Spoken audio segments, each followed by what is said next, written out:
Good afternoon, everyone, and welcome to Lecture 133 for part of our lecture series. We're honored today to have Judge Alice Hill from Washington, D.C. here with us.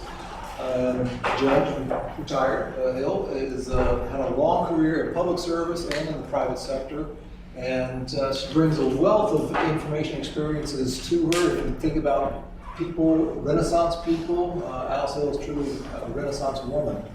From her work as training as a lawyer, went to Stanford undergrad and the University of Virginia Law School, being in private practice, but then also being a federal prosecutor and part of the U.S. Attorney's Office, and then also being a state judge in California in two different courts for over 13 years.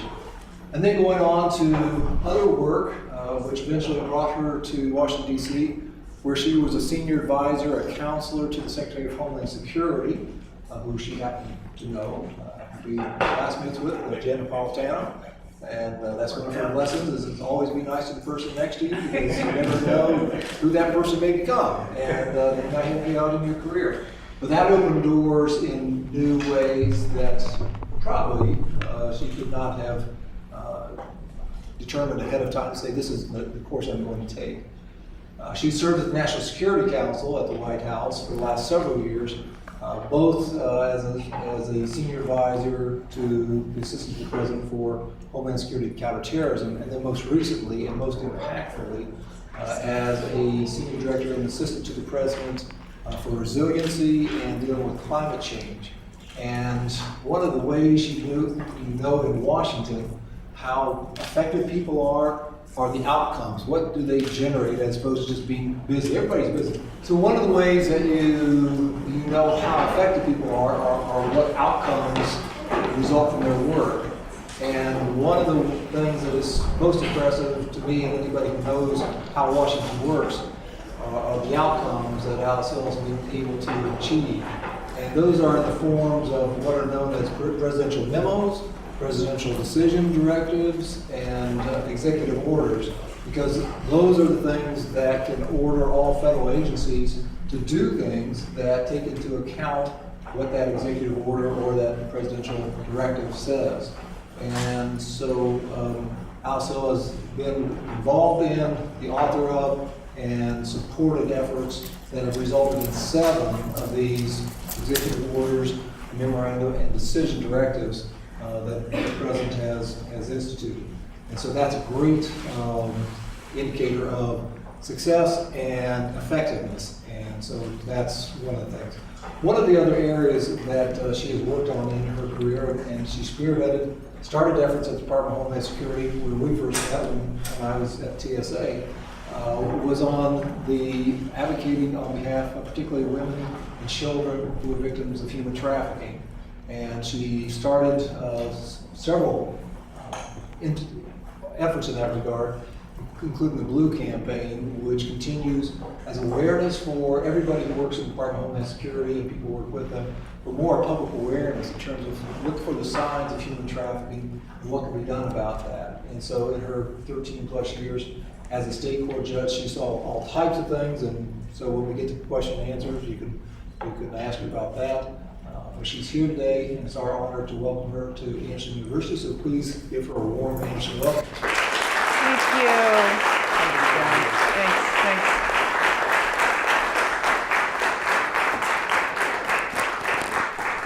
Well, hello, AU. I am thrilled to be here today, and I do want to thank President Pistol for his very kind words and for welcoming me here today. I also want to thank him for his public service. With his many years at the FBI and TSA, you can be assured that he has left the nation and all of us safer. An enormous contribution to ensuring that the nation is resilient and really can better withstand the known and the unknown. His work is renowned in Washington, and it's really my honor and pleasure to have a chance to see him again.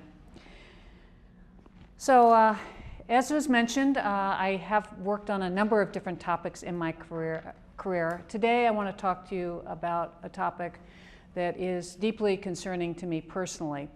And I am happy to entertain any questions. I think that the other topic that President Pistol mentioned, human trafficking, will be exacerbated by the problem I'm going to talk to you about now, because there'll be more people on the move.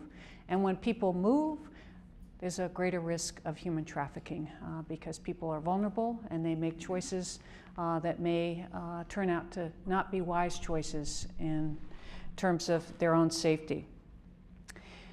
I want to talk to you today about preparing for and responding to what have already proven to be and will continue to be the destabilizing impacts of a changing climate.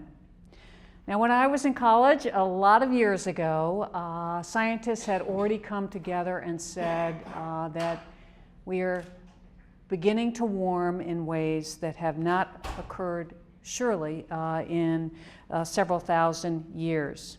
And when I was your age, when I heard about global warming, I didn't really pay much attention to it. I was not studying science. I didn't study science, and frankly, I was confident that whatever it was, it wouldn't affect me.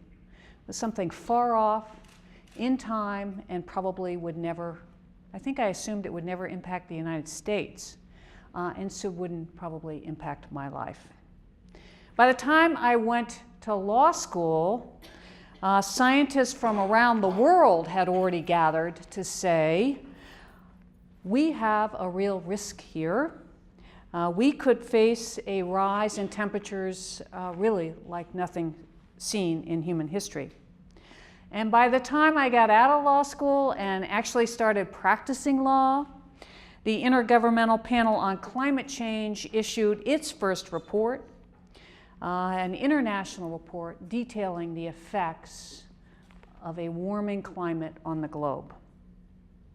Now, there have been many, many, many reports issued since I was in college, each containing a more detailed science, and frankly, each containing more dire warnings about what is occurring and the risks we face. Indeed, since the 1990s, the evidence of what is occurring is, frankly, overwhelming. And I speak as a former judge who, for at least 13 years, my professional life was evaluation of evidence and basing decisions on that evidence. So as this overwhelming evidence has come into place, of course, there's been questions, what does this mean to the United States? And I have begun to wonder, what does it mean for me personally and those I love? So I've worked on the National Security Council staff for 3 years, and I worked at the Department of Homeland Security for 4 years before that. In those positions, I focused on all sorts of risks that are confronting the nation, from bioterrorism to cybersecurity, violent extremism, the spread of disease, pandemics, Ebola, H1N1, the whole gamut of what the risks are that face the nation. And let me make clear that the changes to the environment are part of the risks posed to our national security. We face no greater long-term challenge than climate change. It's an advancing menace, and it imperils so many of the things that we all hope to achieve. We've seen a striking rise in global average temperatures over the last 5 decades. The most recent decade was warmer in every region than any previous 10-year period, going back to the beginnings of when we adequately had thermometer records, and that's been since about the late 1800s. So for those of you who are young, those of us who are older experienced cooler times than you did in the summer. It was just cooler for us when we were kids. You've experienced heat, increasing heat pretty much every year since 2000. Every one of the 15 years from 2001 to 2015 was among the 16 most warm records ever years ever. So you have experienced the greatest warming period since 2000 that's ever occurred. Previously, 2014 had been the single hottest year. 2015, it beat 2014. And guess what? 2016, in all likelihood, it'll be the hottest year ever. So we are on a trend. We're heating up. But it's not just from recent thermometer records that we know the Earth is warming. There are a lot of indications besides just temperature that the Earth is changing in its climate. We've got indirect temperature indicators preserved in tree rings, coral reefs, sediments, and ice. And from those, it is quite clear that the world is now warmer than it's been in at least several thousand years.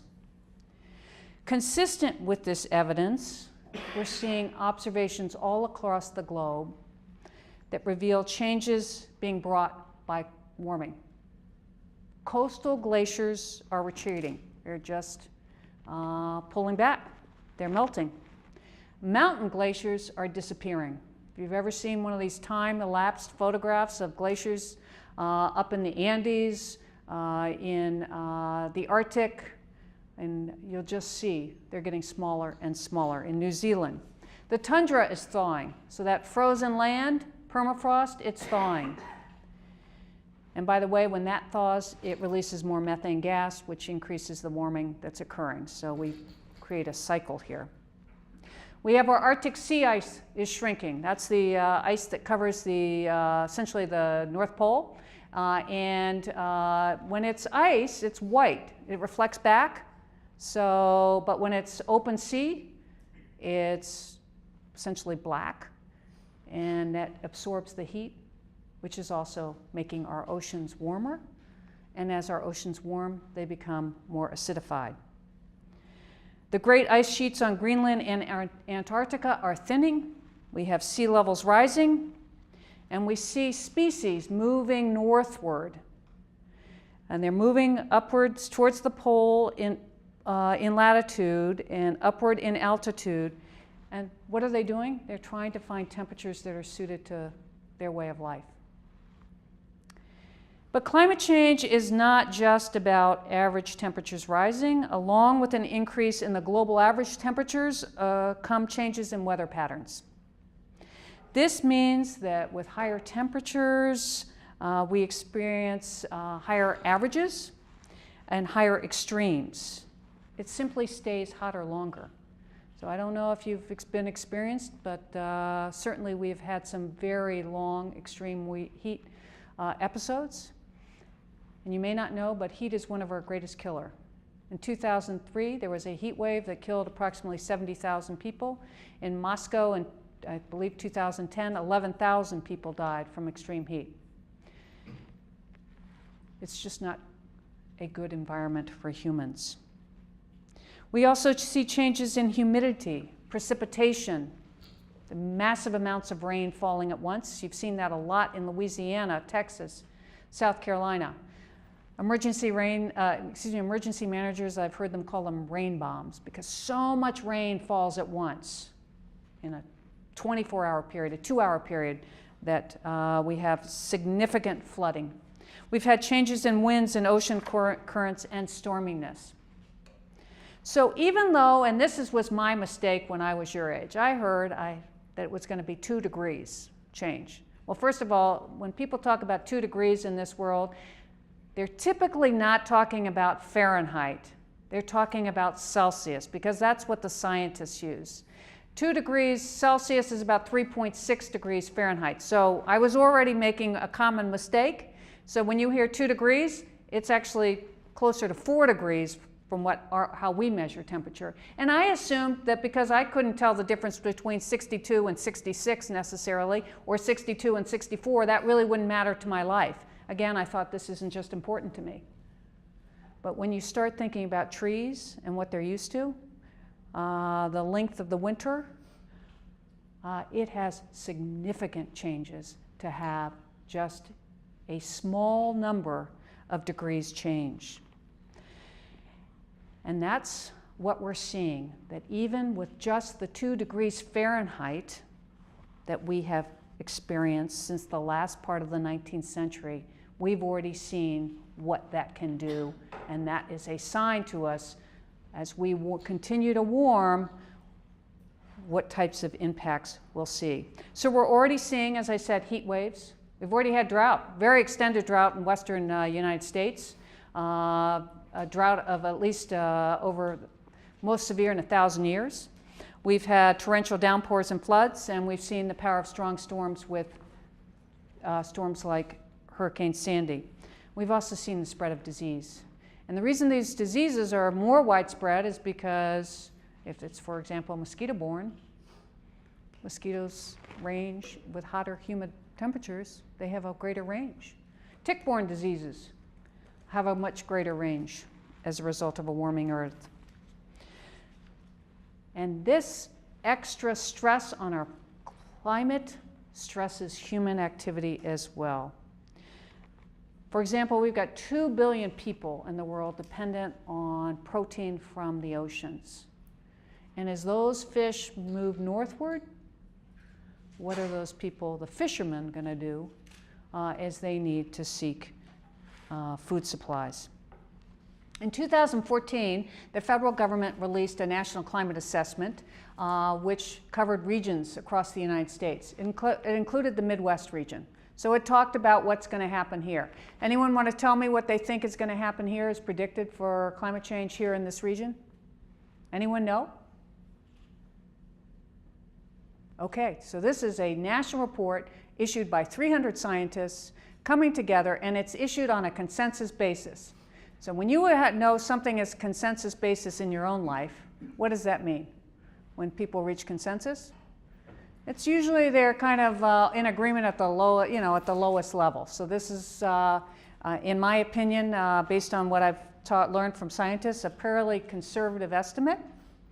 It talked about the Midwest region, and it talked about your agriculture, that there will be significant effects on agriculture here. It's going to affect your forest. It will affect the Great Lakes. It's going to affect your industrial activities, and it will affect your cities, which in the Midwest suffer already from infrastructure that's aging. You're going to have heat. If you don't have air conditioning, probably you're going to see air conditioning more commonly here. You could have drought, and you could have late spring freezes. There's a greater risk of economic shocks from crop failures, reduced yields, and I don't know if you've had any here of the toxic blooms, the algae that forms in freshwater. Well, that's predicted to occur more often. So this is right here where you live, and it's going to affect those communities, those individuals who are dependent on these areas for their livelihood and really their lives. We had an incredible example of how devastating this can be with Superstorm Sandy. Now, when Superstorm Sandy hit, it wasn't even a hurricane. It was just a really big storm. In fact, it was very geographically wide as a storm. When it hit Lower Manhattan, at that time, Lower Manhattan had already had 8 inches of sea level rise from what it has historically been. And so we had been building all our infrastructure in Manhattan with a prediction primarily that it would be 12 feet of sea level rise or storm surge that we would have to. When a storm comes through, the wind just pushes that water across and causes a big wave, and it crashes into the coastal regions. And so when that happened at Sandy, we had predicted a 12-foot storm surge. It came in at 14 feet. So when it came in, it went right over the barriers that we had put up. In fact, it went we had a brand new subway station in Lower Manhattan, and they had predicted 12-foot storm surge, so they put the tunnels, they made them so they were protected against a 12-foot storm surge. But the storm surge came in at 14 feet. That water went right down into the subway and flooded out the subway, flooded out the Lincoln Tunnel, flooded out everything.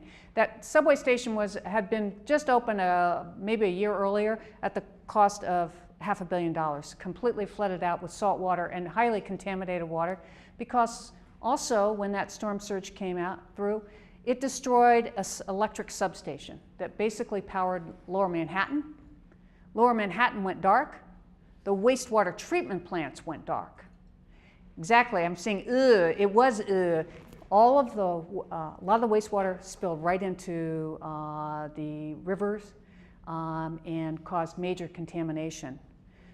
We had flooding in Manhattan in the basements of our hospitals. 6,000 patients were evacuated out of high-rise buildings with no elevators. You have pictures of people with flashlights carrying carts and people down stairways, many flights of stairs. We lost our transportation system. Turns out we didn't realize that you need electricity to get fuel. So we couldn't have, people weren't moving. They couldn't get to their jobs.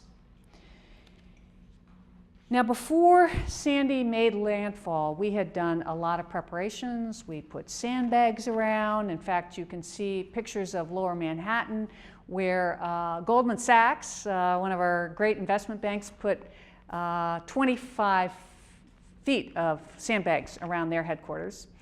The Federal Reserve had very modest building of sandbags around theirs.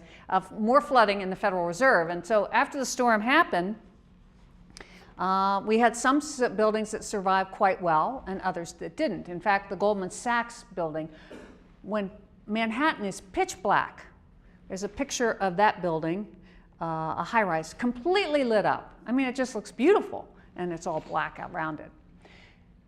On Bloomberg News the next day, the COO of Goldman Sachs said that the building had suffered very little damage and that just a slight amount of flooding. But outside of that, they were in very good shape and ready to go. He then added, but the problem was, how were the people going to get to the building? Because outside the building were cars floating in flooded streets. There was no way his workforce was going to get to that building. So essentially, although the building survived, it could not perform the function that it was designed to perform, which was to have employees come in and do the work of Goldman Sachs.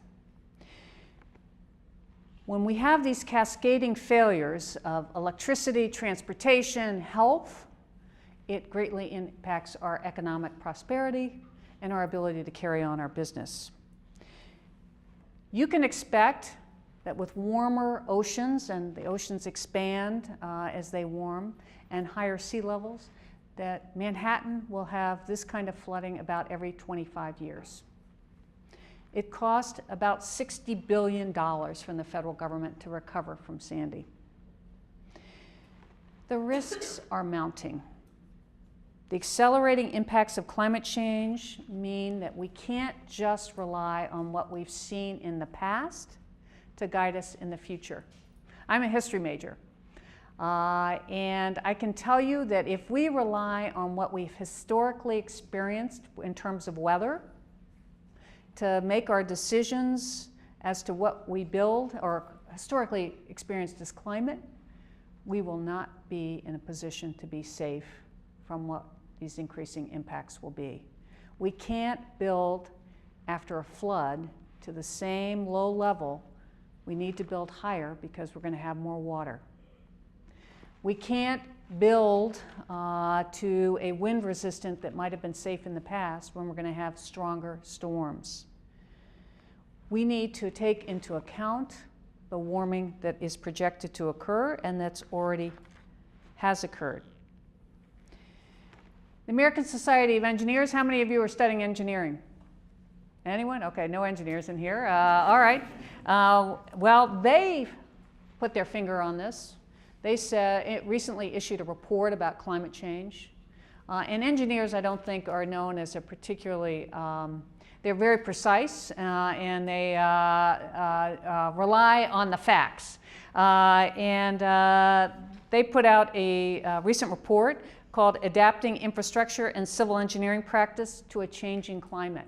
And they said in that report that we need a new paradigm, that we can't just be doing what we've been doing over and over again. We need to build back better. I think it's not just civil engineers that need to be worried about it. It's all of us. we all need a new paradigm. Our communities need a new paradigm. We need to incorporate this risk in our consideration of the other risks that we prepared for, from cybersecurity to terrorism to some other issue that our community is concerned about. Climate change affects everything. It affects our most basic needs, food, water, and energy. As the Earth heats up, we're going to see changes across the globe. And as we see that fisheries don't produce the same amount of fish, that farmers can't farm as much as they farmed in the past, that drought means that water has dried up, we will also see people on the move. Because if you can't make a living, you don't have enough to eat, people scatter. And those kind of pressures on fragile or less strong states than the United States can be very destabilizing indeed in our global order. Just last week, the National Intelligence Council issued a report finding that the effects of climate change are, quote, likely to pose significant national security challenges for the United States over the next 2 decades, including by stressing our military operations and bases. We saw in Syria a drought that was more severe than they'd experienced in 1,200 years, caused many farmers to move, approximately 1.5 million people on the move. That caused destabilizing impacts or unrest in areas where those folks moved to. And then we had greater issues contributing to a very serious situation in Syria. Right now, we have more than 100 million people who now make their homes less than a meter above sea level rise. So as the seas rise, these people are already living very close to water's edge. So where are these people going to go? Where are they going to move? We need to understand that, prepare for that, and help them make wise choices. In the Arctic, conditions are warming twice as fast. We've got that open sea. Have any of you read about the cruise ship that went through the Northwest Passage for the first time ever? That's because there's more open sea up there, and we're going to see more shipping occurring because you can cut down on shipping times. That's why countries like Singapore are very interested in what's happening in the Arctic. Think, why would Singapore care about the Arctic? Because Singapore is one of our major shippers in the world. We are going to see many changes as a result of a warming climate. So it's hard. I feel like I'm preaching doom and gloom, but that's not going to be my message to you. My message is there are things that we can do now as individuals and as a nation and as communities to better prepare. You know, you think of America, it is the land of innovation and technology, and there will be a lot of innovative solutions to the questions that I've been posed. What are we going to do? We have the skills, the drive, and the capacity to address risks head-on, but we are going to need everyone's help to start incorporating consideration of climate change in our urban planning, in our choices about what we build, where we build, choices about where we live, our supply chain. I know we have the business community here. That's a big vulnerability for the business community. You'll see some companies like Nestle, which I just drove by, very concerned about their chocolate supplies. You see that the wineries are moving where they produce wine. And I suspect that even the bad guys, and perhaps President Pistol would know better, who grow drugs south of the border, are moving where they're growing their drugs as well in response to climate change. So we are seeing this. We need to track it, we need to understand it, and we need to better prepare for what will come as a result of it. We also need to understand that just because we say it's a 1 in 100 year event or a 1 in 1,000 year event, that may not accurately reflect the risk. In fact, after almost any of these events, you'll hear people quoted on the TV saying, "I've never seen this in my lifetime. This is unbelievable. I've lived in this community my entire life and I've never seen it flooded like this." Well, with climate change, just like you all have experienced unprecedented heat in the last 15 years, that's not so surprising, because that's what's going to happen. The impacts are stronger, and we need to factor in preparation for those stronger impacts. We have issued a report from the National Institute of Building Sciences, which looked at how much it costs to build resiliently or take preparedness actions to better reduce the risk. And they concluded that for every dollar we spent on hazard mitigation, building a seawall, bolting our roofs down where there's high winds, every dollar spent saves $4 in damages. So if we invested now and built those homes higher, more resiliently, our buildings, made sure that our electric grid was resilient to these impacts, we would save on the $60 billion bill that, for example, we get from a superstorm Sandy. And this is where communities come in. The communities are going to make the decision. Land use decisions are made by towns, counties, states. They need the information to better inform those decisions, to make sure they're making wise land use planning decisions. Make sure that they're building drainage systems big enough to handle a rain bomb. You know, when that rain falls, there's no way to go for it to go, it floods. So we want to capture more of it and have a safe place for it to go, so we reduce the flooding. I think the mayor of Charleston, a city that has experienced 18 inches of sea level rise, said it succinctly when he observed that we know this is coming. Shame on us if we don't get ready for it. So today I'm going to leave you with a request. I am going to open it up for questions. But those of you who are still getting your degrees, I think that I ask you to think about ways you can put your valuable AU education to work to help meet this pressing challenge. One thing that is not, I think, widely appreciated is that most of these changes, absent some technology that we're not aware of, are irreversible. So the heat will be hotter. We'll have more water in places often that we don't want it. So we need to figure out ways to help our communities and ourselves and our families make better choices. Benjamin Franklin once said, "By failing to prepare, you are preparing to fail." We need to prepare for climate change. And as I hope you've become to understand, the security of the nation and of the globe really depends on our preparing. So with that, I thank you, and I'm going to open it up for questions. If you'd like to ask any questions, or I don't know if Dr. Pistol, if you want to, President Pistol, if you want to say anything. Well, let me just say thank you for that presentation. Very sobering and I think enlightening. The one thing I didn't say in my introduction is that yesterday was actually Judge Hill's last day at the White House. So this is her first day not being at the White House. So congratulations. Thank you. To surviving for one thing. Yeah. But maybe you can just take a moment and share with the group what you'll be doing starting December 1. Sure. I am really thrilled and honored. I will be joining Stanford University's Hoover Institution. The Hoover Institution was founded, I think sometime after President Hoover. But its goal was, its stated mission is peace and prosperity. And the reason why I believe I was given an appointment there to work on these issues is because this issue is an issue about peace and prosperity. I will be focusing on this issue.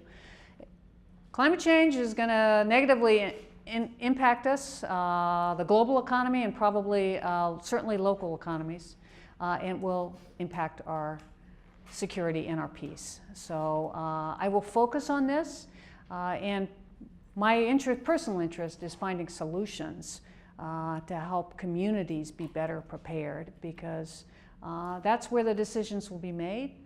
And frankly, the first step is having folks understand their risk, and then once they understand their risk, helping them find the tools to make the proper decisions and the appropriate decisions to address that risk.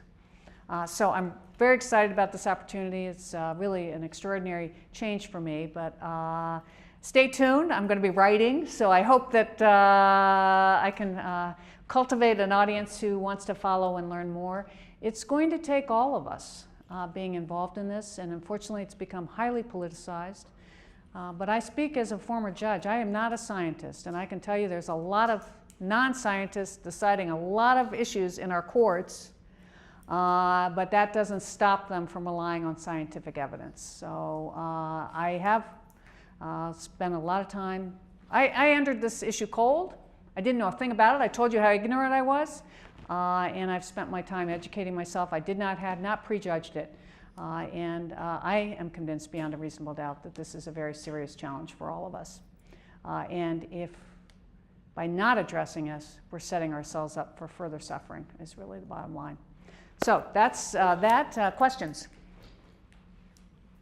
Don't be shy. You can ask me anything. Yeah. Yeah, you spoke eloquently on some solutions that individuals and communities could face. What sort of action could be taken on the national and international scale? After all, we're not the only nation emitting emissions. I notice the U.S. a little reticent to be involved in treaties such as the Kyoto Protocol. So what steps can we as a global community take to fight this issue? So I think one of the things I love about climate change is, unlike the law, the law is all based on precedent. So you look at what's happened in the past and then you go forward and you make your decision. In climate change, it's all new. Nobody can say, oh, we tried that and it doesn't work. Whatever ideas. So we need to share ideas. And globally, we need a community sharing ideas. How do you keep back the sea? What's a good land use process? How do you, when you have to choose to move a community, how do you best move a community? How do you deal with extreme heat? What kind of measures do you put in place so that people don't die because they're outside?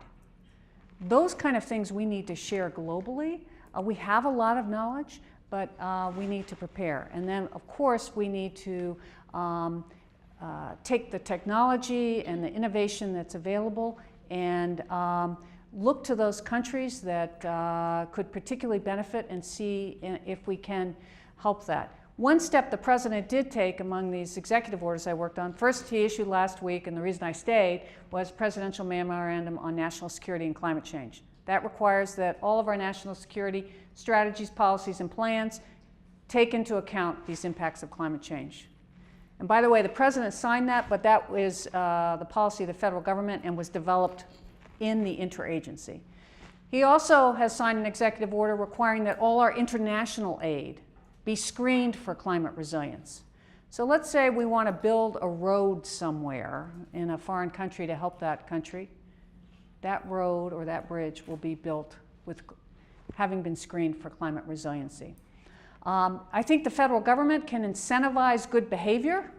So before we invest in things, we should require that things are built well. Another thing the president did was a flood standard. So after Sandy, we realized that we don't want to just build things back to be flooded again. We already know sea level rise has occurred and there'll be more. Build higher. So now if you take federal money and you build in or near a floodplain, you have to build higher, substantially higher than you have in the past. So it's that kind of thing to incentivize and share knowledge.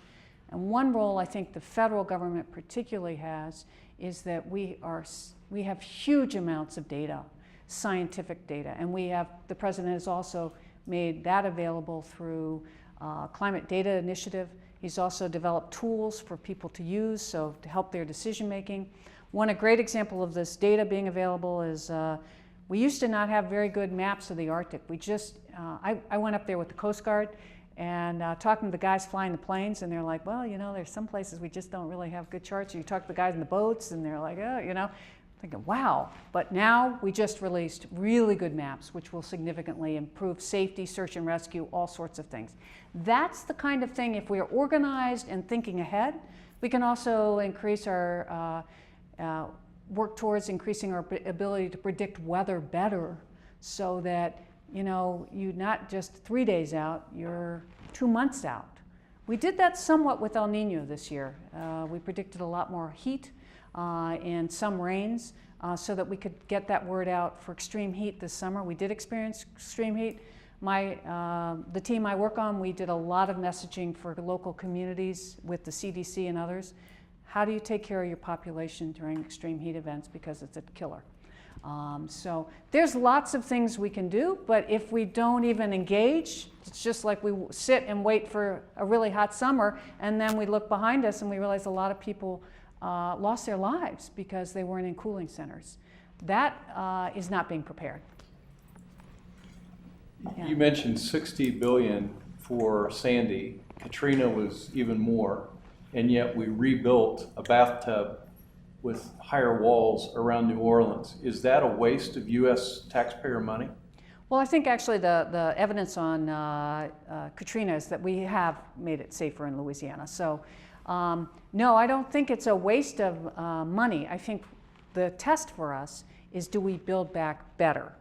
And that is the challenge. So the president has done, as part of these executive orders, we did the flood standard. We did a standard on earthquakes, and that standard is for the federal government. If we're in a seismic risk zone, we're going to build to the highest seismic code. Now, some communities, even if they're in the seismic risk zone, aren't doing that. But we said for our own assets, this is federal taxpayer money. We're not going to put them at risk if it's a known seismic risk. Similarly, wildfire is one of the huge, we've seen. Last year we saw 10 million acres burned in wildfires. That's about, I think, Connecticut and Massachusetts combined and burned in the United States.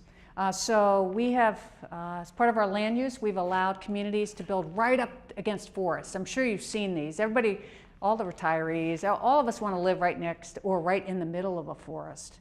Well, if you're living right in the middle of a forest with increased wildfire risk, your home may go down. And what happens is the firefighters want to protect your home, and we are having a lot of loss of life from firefighters, and then we're losing more structures. So we also have said for the federal government, you're going to build resiliently. If we put a large facility in the forest, we're going to build resiliently. And similarly, we developed a long-term drought plan to help California. So we organized our federal resources to better support them.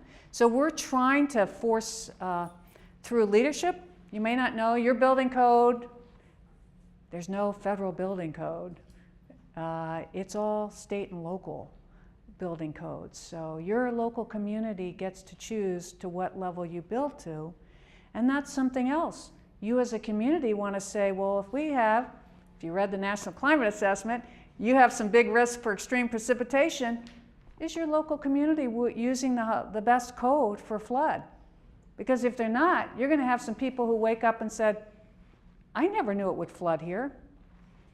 And they may not have flood insurance, and they may be wiped out. So literally, and then also financially. So that's the kind of thing your community, as a community, you can ask, what are we building? Who's making these decisions? What does this look like? And then the federal government can help you support you in directing you to resources that will help you take into consideration your risks and help improve your decision making. Yeah. As a way to educate ourselves more on this issue, is there a text you would recommend that we read or a certain book that will help us understand more about this and increase the awareness? I don't have a book or a text. That's a great question. I will research it. But I would go online and look at the National Climate Assessment. It is interactive. It's completely in lay language. It's not, you don't have to be a scientist or anything. You can look up the Midwest. You can look up infrastructure. It's done by region, and then it's done by type of risk, health, different things. And just remember, 300 scientists came together and reached consensus on this. So they agreed to every word in that executive summary. And then say, okay, if this is true, your eyes may get big as saucers when you really think what this means. Similarly, The IPCC on the international level has been issuing these reports. Their executive summaries are from 198 nations across the world agree to the executive summary. And some of my friends have shown me hilarious pictures of the scientists who have to, they're each representing, the 198 are each representing their country, and they're going, it's up on the screen, and they're going word by word for this report. If this has been a little dull for you, imagine that. Sitting word for word, you're watching this, and you've got people like this, they have to be there asleep, but they're trying to stay awake as they're agreeing on every word. And if you read that report, that's a global assessment of the risks. And you will, just to remember, it's a consensus among 198 nations as to what's occurring. That is a great place for you to start, and then you start thinking about it. Now, there are lots of follow-on reports that come out and other things, but these large assessments are only done about every 4 to 5 years, so they take the best science. The science, we've now experienced enough warming that we can even look at what we've experienced to guide our decisions. Previously, it was more scientific modeling. Now we really have our own records to look back at, and so there is an iterative process to refine our scientific assessments. Yeah? You spoke on a global level, but for us as AU students here, or I speak for most of the people in this room, what practical application can we take? What are the next steps that we can follow? Education is a good first step, but where do we go, or will we take it seriously that we can participate? I think getting more people engaged on the issue, first of all, you need to educate yourselves. And in my personal opinion, one of the things that's slowing us down is that people my age have no training.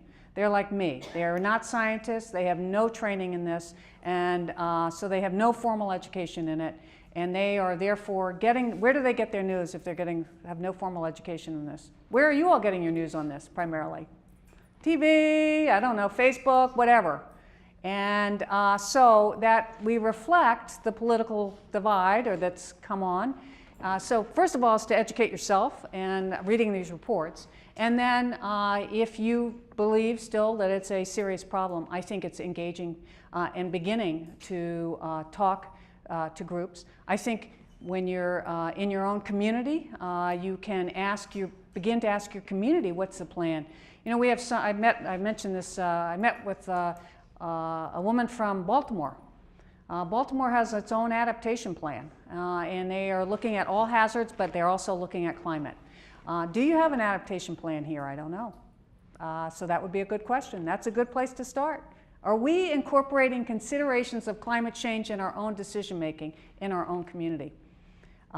Some cities are. New York, after Sandy, you can bet they are. San Francisco is, but a lot of cities are not yet. A lot of communities are not. And it's going to take someone asking, why not? So you want to ask, those are the kind of questions, because one person asked me, what have I learned personally in this? And I will never buy in a floodplain when I buy real estate. So, that's a start. What is the flood risk? That would be a particular risk for you here, where you live and you're choosing to live. And then you ask broader questions. Is that a wise investment for our community to continue to build in a floodplain or near a floodplain, given the risks? So it's a process of education and then bringing others together to talk about the risks and begin to make the decisions. Other question? Yeah. Yes, this is, as you mentioned, a very politicized issue, and during the Bush administration, this was framed in terms of jobs versus the environment, American jobs, and in this campaign, the same thing. And it seems the Republican Party is taking the position that jobs are important. And that all these regulations coming from the federal government during the Clinton administration, the Obama administration, have really hurt American jobs, American industry, and you know that in the current campaign, that issue has come about again, that all these climate regulations and so on that the Obama administration has imposed are just stifling American companies and leaving people in Ohio and Virginia to lose their jobs. So how did you, and we have students here that have those arguments because I have heard them as well. So how did you talk to people like that and try to convince them that they're losing their jobs is for the better of the entire world and also important in the reduction of terrorist threats? Well, let me take the first. I think that these impacts are highly destabilizing internationally, and there are follow-on security risks, either from terrorists or other, finding opportunities. In a destabilized government, terrorist groups could find people that need help and make further inroads. So I don't think it's clear that these is one or the other with terrorism. But as to your greater question about jobs, I'm talking about the preparedness, so I'm not an expert on the mitigation of cutting emissions side.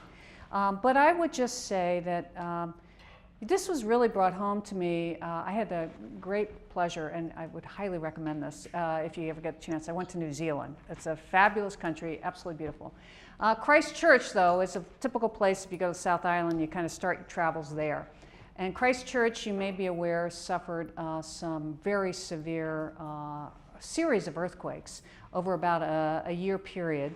And at the time, it was the second largest city in New Zealand. And it also had 90% insurance, 90% insured.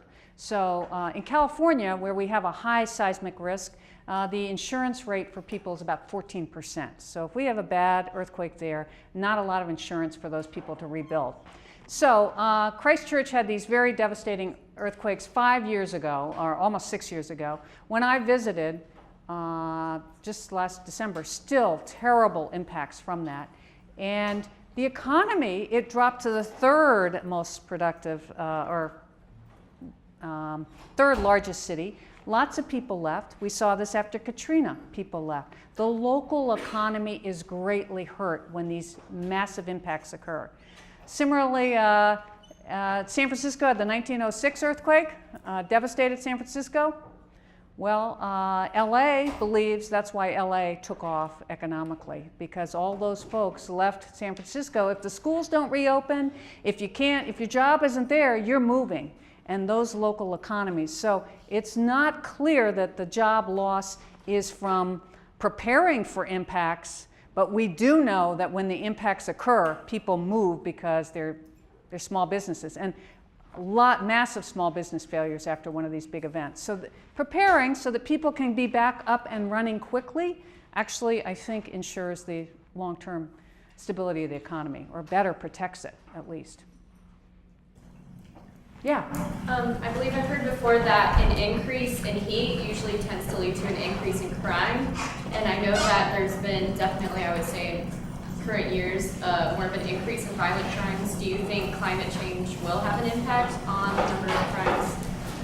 I haven't, I've read those studies. I don't have an opinion. I don't know, but certainly as a judge, we used to say with full moon, we had more crime. It was just a funny thing. After a full moon, there'd be a lot of arrests for domestic violence. I don't know, could well. I don't think people are comfortable in heat, and certainly can contribute to anger and other things, but I don't have an opinion as to whether that would occur or not. I do know that it can affect your productivity outside. And there is such a thing as called the wet bulb temperature, where you get enough humidity and enough heat that you can't be outside for more than 6 hours without literally, you die. And this is concerned. We could hit these kinds of temperatures. We've seen in India and Pakistan last summer temperatures that were close to that high. So those are in cities, and those are unair-conditioned cities. And then if also, India had dengue outbreak, and so the pressure on those local governments to take care of and dengue is spread by mosquitoes, so to take care of those kind of health risks, and if they don't perform well, then you have destabilizing, it just puts the government under tremendous pressure. So that somebody asked, those are steps we can take to help those governments be better prepared for events that we know they're going to be hit with, so that they survive and their people are better off, and they remain more stable and can be remain our allies or strategic assistance to us. Yeah. I'm an information security major, and several things come to mind how cybersecurity would relate to being climate resilient. But how would you relate cybersecurity to being climate resilient? Well, there are a couple of things. Cybersecurity, I think, is similar to climate in that it's a not well understood risk. We don't have our federal assets at least well organized yet to deal with that challenge, so very similar. Unknown risk. In that we can't fully understand. We don't understand really how bad it could get, I don't think fully. We rely on modeling like we do in climate, interestingly enough, to predict our cyber risk. But I think that many of these changes are irreversible in the climate. Cyber can cause great damage and does on personal information and other things and systems going down. But presumably we'll be able to restore some of that.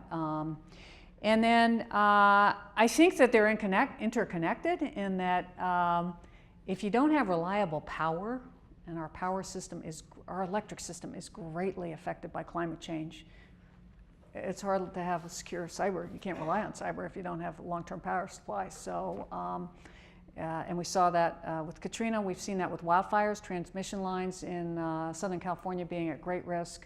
So communities are without power for a long period of time. So they're interconnected in that in terms of our electric grid, for sure. Anyone? Yeah.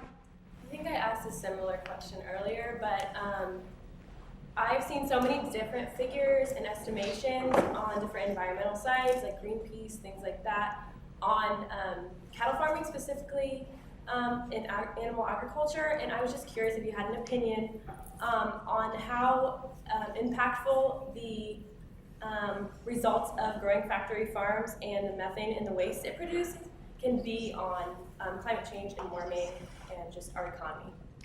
Unfortunately, I don't. I really focus on preparing for the impacts. So I am, there are many experts in cutting the emissions, and I don't want to suggest I don't believe we need to cut our emissions, but I am not an expert on either the best ways to do that or what the results will be for the particular choices. I really focus on what the impacts. Of course, to focus on the impacts, you have to pay attention to whether we're cutting our emissions or not, because the impacts increase if we don't cut our emissions, or the more we cut our emissions, the greater likelihood the impacts are reduced. Yeah. In preventing disasters brought on by climate change, do you think it is important for the United States to help impoverished third world countries like Haiti or Bangladesh kind of prepare for those same things? I think in terms of our national security, we need to look at the security map and be mindful of those areas that are of strategic interest to us to ensure that they are in the best position to withstand the impacts that we can assist them with. So that could be technology, that could be a variety of things. But I do think, and that was one of the pieces of this climate resilience screening, and then the second piece is that we should factor in climate change impacts in our national security policies and plans. So yes, we should be looking at countries of interest for us to make sure that we understand their risks and then make the wise choices about how to help them, if we choose to do so, address those risks. I'm going to exercise executive privilege here to ask the last question, if you don't mind. Sure. So just from the perspective of best practices from overseas, do we see any countries such as the Netherlands, which have X% of their livable area below sea level, anything that they are doing that we can learn from, or are there others like that? I think absolutely. Singapore has done a lot of work. The Netherlands has done some work. Interestingly, the Netherlands, I met someone from the Netherlands who indicated they're trying to plan for the 100,000-year flood. So we talk about the 100-year flood. It's an existential threat for them, but it shows you that they are trying to incorporate the risks of climate change because what was the 100,000-year flood is more likely than it was before. So we have particularly a lot of local communities have gone to the Netherlands, gone to other countries to learn from them because they have, in some instances, some deeper expertise. But so many of these decisions are very locally based. It depends on your many things, but what the impacts are going to be, and then also your geography and the choices that the community is willing to accept. You know, sometimes people don't want, and we have had an instance of this, one community didn't want a seawall because it would affect their view. So those are the kinds of things that happen at the local level, and so we can learn from others, but it won't guarantee that we're going to be able to adopt what their solutions are. Absolutely, we should be learning as much as possible.